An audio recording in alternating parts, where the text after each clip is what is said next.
Hello ladies and gentlemen, my name is Fred from Void Artistry and welcome to my first devlog.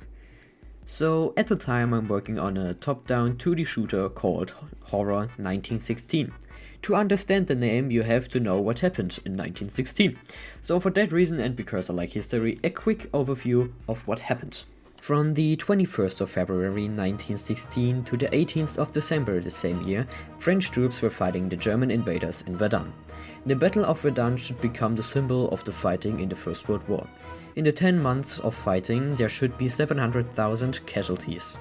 At the end of the fighting, the casualties of both sides were almost identical. So I think after the quick history lesson it should be clear what theme I'm going for is. But at the time I'm not very sure about what faction you're playing as. If you have a favorite, just feel free to write it in the comments. But enough history, now we come to game development. Yeah. For the player I'm just using a simple 2D rigid body player controller. To make it feel smooth I'm lowering the velocity. I'm rotating the player with this piece of code, which gets the mouse position and transforms it into the world coordinates. I must admit I didn't come up with it myself, I watched a tutorial. It works by subtracting the player position from the mouse position, because we don't want to get the direction of the world, rather from the player. Then it makes math with that direction. And for the last step, we rotate the player by the angle we calculated with that math.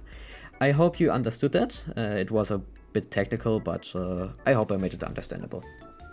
Of course, we need something that the player can shoot at, and for that, I'm now showing you the enemy. The AI is a bit dumb, but I like it. It's my first AI I didn't copy from YouTube, so I'm a bit proud of it. It works by getting a random point in a specific range and walking towards that point. To detect the player, it shoots multiple raycasts at different angles to simulate some kind of view. If one of the raycasts hits the player, it draws a new raycast and applies an offset to it, so it doesn't feel like the enemy has aimbot. If this raycast with the offset hits the player, he loses 1 heart out of 3. I know it's not very original. The next idea is also not very original, and that is if you all lose all hearts, you die. Every game needs a goal. The goal of this game is to destroy the enemy bases, and then all the leftover enemies. It's very hard at the time, because it's very hard to know where the enemies and the bases are. I am maybe adding like an arrow to show where everything is, but it could be a little bit too easy. If you have an idea, just write it in the comments, and hopefully it's better than just arrows pointing directly at the enemy.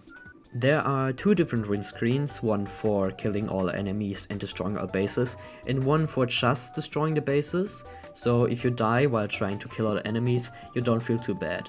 It's there because the problem of not seeing the enemy and you can get shot from anywhere and you don't know where it is. So it's not too hard and you have some kind of successful experience. And now we come to the last part of the video. The end of it.